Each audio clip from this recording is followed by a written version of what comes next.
নমস্কার বন্ধুরা, আহারে বাহার রান্নাঘরে আপনাদের সবাইকে অনেক অনেক স্বাগত। আজকে আমি মুখের স্বাদ ফেরাতে নতুন স্বাদের আরও একটা ওলকপির রেসিপি নিয়ে চলে এসেছি। এটা আমি আজকে যেভাবে রান্নাটা করছি, এভাবে করলে বাচ্চা থেকে বড় সবাই চেটেপুটে খাবে। তো আসুন একেবারে সময় নষ্ট না করে রেসিপিটা দেখে নেওয়া যাক। আজকের এই নতুন স্বাদের রেসিপিটা তৈরি করার জন্য দেখুন আমি এখানে দুটো ওলকপি আর একটা গাজর নিয়েছি। ওলকপিগুলোকে প্রথমেই কেটে নিতে হবে। ওলকপির উপরের যে খোসাটা রয়েছে সেটা খুবই শক্ত হয়, একটু মোটা করে ফেলে ভেতরের নরম অংশটাকে এভাবে বের করে নিতে হবে। দেখুন দুটো ওলকপিকে আমি খোসা ছাড়িয়ে নিয়েছি আর গাজরটাকে এভাবে খোসা ছাড়িয়ে নিচ্ছি। গাজর ওলকপি আমি ধুয়ে নিয়ে চলে এসেছি। এবার একটা গ্রেটারের সরু দিকটা দিয়ে এভাবে গ্রেট করে নেব। গাজর ওলকপি দুটোকেই আমাদের গ্রেট করে নিতে হবে। দর্শক বন্ধুরা, আজকের পুরো ভিডিওটা দেখে আপনাদের কেমন লাগলো কমেন্ট বক্সে জানাতে ভুলবেন না। ভালো লাগলে অবশ্যই একটা লাইক করবেন, কেননা আপনার একটা লাইক আমাকে অনেক দূর এগিয়ে যেতে সাহায্য করবে। দেখুন আমি এখানে গাজর ওলকপি গ্রেট করে নিয়েছি। আর এদিকে দেখুন একটা বাটিতে আমি 3 টেবিল চামচ পরিমাণ টমেটো সস নিয়েছি। তার মধ্যে দিয়ে দিচ্ছি 1 চা চামচ পরিমাণ গ্রিন চিলি সস, আর দিয়ে দিচ্ছি 1 চা চামচ শেজওয়ান সস, দিয়ে দিচ্ছি 2 চা চামচ পরিমাণ ডার্ক সয়া সস, আর 1 চা চামচ ভিনিগার। এবার সব কিছু একসঙ্গে মিশিয়ে নেব। মিশিয়ে আমি বাটিটা সাইডে রাখছি। আর যে গ্রেট করা ওলকপি আর গাজর ছিল তার মধ্যে আমি দিয়ে দিলাম 2 মুঠো মতো পেঁয়াজ পাতা কুচি। আপনাদের কাছে না থাকলে শুধু পেঁয়াজ কুচিও দিতে পারেন। আরও ছোট একটা পেঁয়াজ কুচি দিয়ে দিলাম। দিয়ে দিচ্ছি 2 চা চামচ পরিমাণ রসুন কুচি আর 1 চা চামচ কাঁচা লঙ্কা কুচি। ঝালটা আপনারা নিজেদের পরিমাণ বুঝে দেবেন। দিয়ে দিচ্ছি পরিমাণ মতো লবণ। আর যে সসটা তৈরি করে রেখেছি সেখান থেকে 2 চা চামচ পরিমাণ এর মধ্যে দিয়ে দিলাম। এবার চটকে ভালোভাবে মেখে নেব সব কিছু। হাত দিয়ে একটু চটকে চটকেই মাখতে হবে। এখানে আমি স্বাদ অনুযায়ী একটু চিনি দিয়ে দিলাম। আরও একবার একটু মেখে নিচ্ছি। এবার মাখতে মাখতেই দেখুন জল ছাড়তে শুরু করেছে। আমরা এবার এই যে ওলকপি আর গাজরটা মেখে নিলাম, একটু চিপড়ে রসটা বের করে নেব। ভালোভাবে চিপড়ে তারপর আমি একটা বাটিতে তুলে নিচ্ছি। যে রসটা বেরিয়ে যাচ্ছে সেটা আমরা ফেলবো না, রান্নাতেই ব্যবহার করব। দেখুন কতটা পরিমাণ রস বেরিয়েছে। এটা আমি সাইডে রাখছি। আর এগুলো একটু ঝুরঝুরে করে নিচ্ছি। যেহেতু চিপড়ে তুলেছি সবগুলো মুঠো মুঠো করা রয়েছে, একটু ঝুরঝুরে করে নিলাম। এবার এর মধ্যে দিয়ে দিচ্ছি 2 চা চামচ কর্নফ্লাওয়ার আর দিয়ে দিচ্ছি 2 চা চামচ ময়দা। এখানে যেহেতু চিপড়ে রসটা বের করে নিয়েছি সেহেতু কর্নফ্লাওয়ার আর ময়দার পরিমাণটা একটু কম পরিমাণে দিলেই হবে। আর যদি পুরো রসটা থেকে যেত তাহলে ময়দা কর্নফ্লাওয়ারের পরিমাণটা অনেক বেশি হতো। রান্নার পর খাওয়ার সময় আমাদের মুখে শুধু ময়দার টেস্টটাই আসবে, তখন আর সবজির টেস্টটা মুখে ভালো আসবে না। সেই জন্য এখানে অল্প পরিমাণে দিয়ে দেখেছি, মনে হচ্ছে আরও 1 চা চামচ পরিমাণ কর্নফ্লাওয়ার লাগবে। আমি আরও 1 চা চামচ পরিমাণ দিয়ে দিলাম। তবে মেখে খুব বেশি সময় রাখবো না, যত বেশি সময় রাখতে যাব ততই সবজির জল ছাড়তে থাকবে।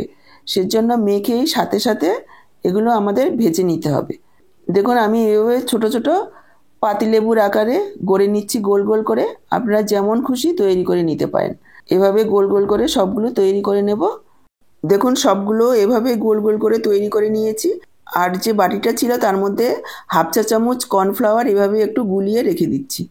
আর বলগুলো বানাতে বানাতে আমি এদিকে কিছুটা তেল কড়াতে বসিয়ে দিয়েছি। তেল গরম হয়ে গেছে। এবার এক একটা করে বল এভাবে তেলের মধ্যে ছেড়ে দেব।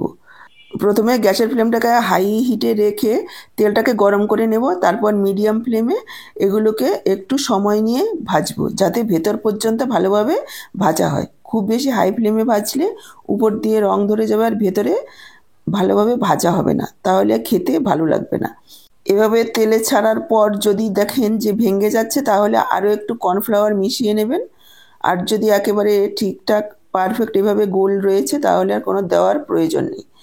দেখুন দেওয়ার পর 1 থেকে 1.5 মিনিট একটু অপেক্ষা করব। তারপর এভাবে উল্টে দেব।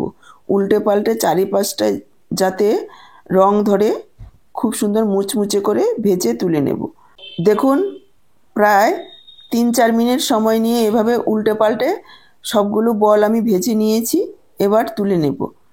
এখানে বলগুলোকে আমি ডিপ ফ্রাই করেছি, সেজন্য তেলের পরিমাণটা একটু বেশি পরিমাণে দিয়েছি, কিন্তু রান্নায় আমার এতটা তেল লাগবে না। সেজন্য দেখুন অন্য একটা কড়াই বসিয়ে 2 চা চামচ পরিমাণ তেল তুলে দিয়েছি, আর তার মধ্যে দিয়ে দিলাম 2 চা চামচ পরিমাণ রসুন কুচি। গ্যাসের ফ্লেমটাকে হাইতে রেখে একটু হালকা লালচে করে ভেজে নেব। সাথেই দিয়ে দিলাম 1 চা চামচ কাঁচা লঙ্কা কুচি, আর দিয়ে দিচ্ছি বড় কিউব করে কাটা 2টো পেঁয়াজ, আর ছোট একটা ক্যাপসিকাম, আর কয়েকটা পেঁয়াজ কলি। গ্যাসের ফ্লেমটাকে হাইতে রেখে 1 থেকে 1.5 মিনিট একটু ভেজে নেব।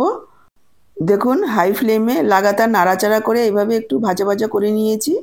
এবার দিয়ে দিলাম মিশিয়ে রাখা সসটা দেওয়ার পর আবারও 1-1.5 মিনিট এভাবে নাড়াচাড়া করে নেব।